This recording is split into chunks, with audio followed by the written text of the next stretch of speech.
帮主死于自己的锁喉功，弟兄们拿他们向你谢罪。苏文，江南包，这里胡言乱语！长老，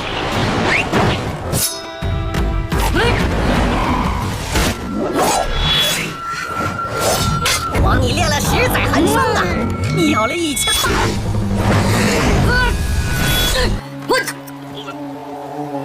先替他解了毒，其余的事我们慢慢说。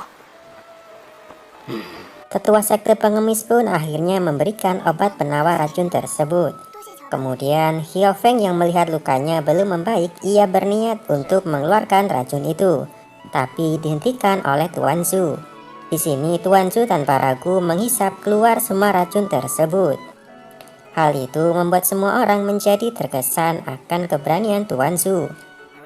Di tempat lain, Ketua Bai ditahan oleh anggota sekte pengemis yang lain. Ternyata sekte pengemis yang menahannya adalah anak buah dari Ketua Huan. Adik keempat Murongfu pun berterima kasih kepada Tuan Zhu yang telah menyembuhkannya. Lalu saat mereka akan pergi, di sini terjadi sedikit kesalahpahaman yang mana para anggota sekte pengemis menggunakan formasi tongkat pemukul anjing.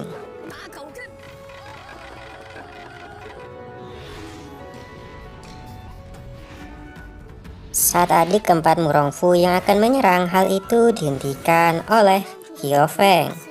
Kemudian di sini Xiao Feng memerintahkan para muridnya untuk melepaskan anggota Murongfu untuk pergi dari tempat itu. Tak lama setelah itu, Ketua Huan tak senang dengan perilaku Xiao Feng yang menyelamatkan anggota Murongfu, yang mana di mata sekte pengemis wakil ketua Ma dibunuh oleh Murongfu. Tapi Xiao Feng pun menjelaskan jika tak ada motif yang sebenarnya bagi Murongfu untuk membunuh wakil ketua Ma.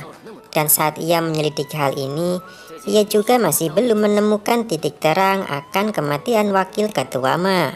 Di sini para tetua sekte pengemis pun dan Ketua Huan hanya bisa mendengarkan penjelasan dari Xiao Feng. Lalu Xiao Feng bertanya di mana Ketua Bai. Di sini mulai terjadi keganjilan di antara sekte pengemis. Ia segera menangkap Huan dan menanyakan tentang keberadaan Ketua Bai.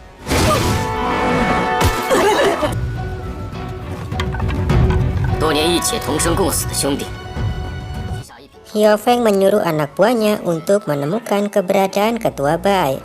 Di malam hari, akhirnya mereka berhasil menemukannya dan menyelamatkan Ketua Bai. Mereka semua menunggu sampai malam hari. Kemudian Xiao Feng mengalihkan perhatian para tetua sekte pengemis. Ia memperkenalkan Tuan Zhu sebagai saudara angkatnya. Di sini para tetua sekte pengemis terlihat tidak senang akan hal itu. Tapi di sini Azu beranggapan jika Xiao Feng mengalihkan perhatian mereka sambil menunggu pasukan bantuan. Dan benar saja pasukan bantuan datang di pagi hari. Saat mereka terbangun, semuanya dikejutkan dengan kedatangan pasukan sekte pengemis yang berjumlah begitu besar. Setelah itu, barulah dimulai pengadilan yang sebenarnya. Di sini Xiao Feng bertanya, apa alasan mereka melakukan pemberontakan kali ini? Tetua sekte yang tertangkap, ia pun mengakui kesalahannya kepada Xiao Feng dan meminta untuk segera mengakhiri dirinya. Tapi hal itu masih belum diputuskan oleh Xiao Feng. Namun akhirnya salah satu pengkhianat dari sekte pengemis, ia pun melakukan bunuh diri di hadapan Xiao Feng setelah ia merasa bersalah kepadanya. Ketua Bai juga menjelaskan Xiao Feng mendapat kedudukan sebagai ketua tidak merebut ataupun melanggar aturan. Tapi ia telah berkontribusi begitu besar kepada sekte pengemis. Setelah itu, Ketua Bai pun mengatakan jika 4 tetua pengemis sengaja menangkapnya kali ini. Ia menyalahkan 4 tetua mudah terprovokasi dan percaya ucapan orang lain daripada mendengarkan perintah ketua sekte pengemis. Di sini Xiao Feng masih belum bisa mengambil keputusan. Ketua Huan pun akhirnya bicara. Ia curiga jika wakil ketua Ma dibunuh atas perintah dari Xiao Feng. yang mana Xiao Feng takut akan ketenaran ketua wakil Ma. Xiao Feng pun membantah tuduhan itu karena ia berteman begitu baik dengan wakil ketua Ma. Ketua Huan bilang jika Xiao Feng bersekongkol dengan Mu Rongfu, yang mana ia mengangkat Tuan Zuan sebagai saudara angkatnya, dan juga menyalahkan Xiao Feng yang melindungi ketiga gadis dari keluarga Mu Rongfu. Di sini, akhirnya keempat tetua diadili oleh Xiao Feng. Mereka semua ingin segera diakhiri hidupnya dan mengeluarkan pisau penegak keadilan. Akhirnya dengan berat hati, Xiao Feng pun mengabulkan permintaan mereka. Pisau keadilan pun dikeluarkan di sekte pengemis. Ketua Bai mengatakan setiap anggota sekte yang melanggar aturan, hukumannya adalah hukuman mati. Mendengar hal itu, Xiao Feng tak ingin melakukan hukuman tersebut, mengingat keempat ketua sekte memiliki kontribusi yang begitu besar terhadap sekte pengemis, yang mana di masa lalu mereka berani mempertaruhkan nyawanya untuk mencari informasi tentang penyerangan dari kerajaan Khitan dan juga menyusup ke tenda mereka, sehingga Xiao Feng melukai dirinya sebagai penebusan dosa dari keempat tetua tersebut.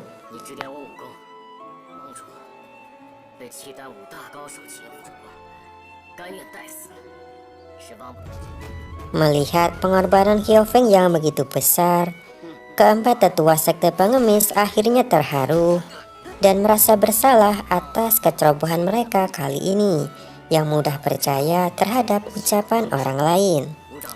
Kemudian keempat tetua mengatakan kepada Xiao Feng jika di masa depan mereka semua akan setia dan tak mudah lagi percaya akan hasutan tentang dirinya.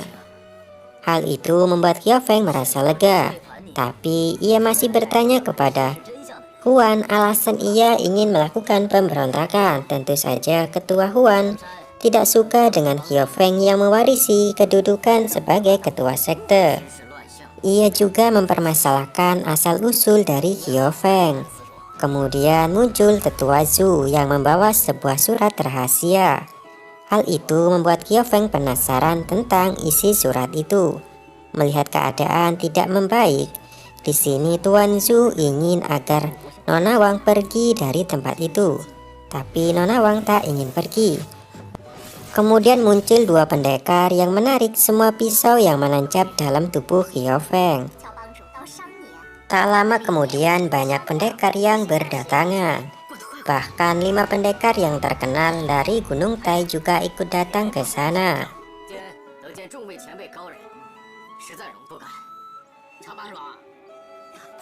Di sisi lain, adik keempat dan ketiga bertemu dengan Mu Rongfu. Ia mengatakan di sekte pengemis sedang terjadi kekacauan. Dan benar saja, di sekte pengemis memang sedang terjadi kekacauan tentang asal-usul dari Xiao Feng. Istri dari wakil ketua Ma juga datang ke tempat tersebut. Di sini, ia ingin mendapat keadilan tentang kematian dari suaminya. Ia mengatakan saat membersihkan barang peninggalan suaminya, ia menemukan sepucuk surat dan memberikan kepada tetua Zhu. Kemudian tetua Zhu pun melihat surat itu dan menanyakan kepada para pendekar yang ada di sana. Di sini tetua Zhu takut untuk menganalisa akan surat itu. Maka dari itu ia mengumpulkan begitu banyak pendekar untuk mencari tahu keaslian surat itu. Setelah mendengarkan semua pendapat dari para pendekar yang dulu dekat dengan ketua Wang, akhirnya tetua Zhu di sini percaya jika surat ini asli ditulis oleh tetua Wang.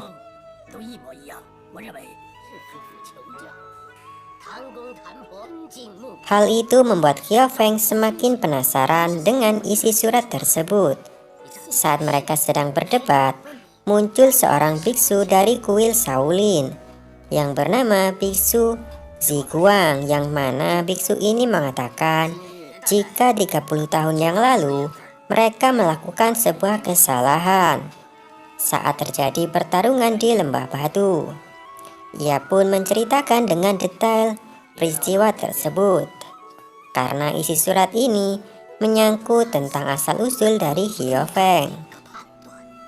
Awalnya Biksu Yuguan tak ingin mengungkit masalah tersebut, namun karena desakan dari Tetua Zhu, akhirnya ia bersedia dan menceritakan semuanya kepada Xiao Feng tentang kejadian di masa lalu. Ia juga bertanya pendapat Xiao Feng jika ia berada dalam masa itu. Xiao Feng pun membenarkan perkataan dari Biksu Yuguan tentang melakukan penyergapan atas pasukan Khitan yang akan mengambil kitab suci dari kuil Shaolin.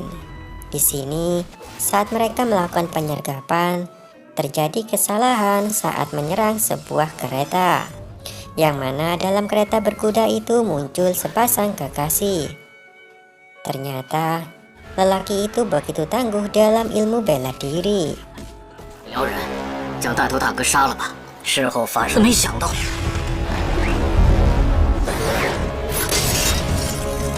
Setelah menulis pesan di batu dinding, orang itu melakukan bunuh diri. Ia mengira jika istri dan anaknya telah meninggal, tanpa ia ketahui bayinya belum meninggal di waktu itu. Kemudian para pendekar waktu itu sepakat untuk merawat bayi tersebut setelah mengetahui tulisan di batu dinding Zaman yang mengatakan jika mereka telah salah membunuh orang kali ini. Mereka bergegas kembali ke kuil Shaolin untuk berjaga-jaga. Tapi setelah menunggu sekian lama tak terjadi penyerangan dari pasukan Khitan, sehingga mereka percaya jika informasi waktu itu tentang penyerangan pasukan Khitan adalah informasi palsu. Xiao Feng pun tak percaya jika orang yang merawat selama ini bukan orang tuanya, sehingga ia kesal dan marah. Kemudian menyerang Biksu Ziguang. Ia merasa jika ini semua adalah konspirasi mereka semua untuk mengusirnya dari sekte pengemis. Tapi saat Xiao Feng dalam keadaan marah, salah satu pendekar mengatakan jika perilakunya sama dengan orang Khitan yang 30 tahun lalu ia hadapi, yang mana ia adalah salah satu korban yang selamat waktu itu.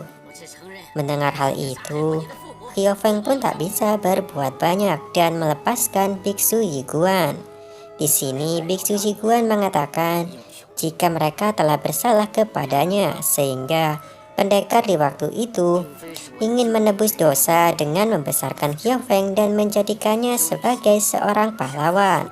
这件事情以后永远不再提起了，使大伙儿犹如身临其境。 Saat Biksu Ziguan ingin menyobek surat itu, Xiao Feng menghentikannya. Terlihat Xiao Feng ingin mencari tahu siapa pendekar yang terlibat dalam penyerangan waktu itu. Para pendekar di sana meminta Xiao Feng untuk tidak gegabah, karena hal ini bisa menyulut pertarungan antara Hu dan Han.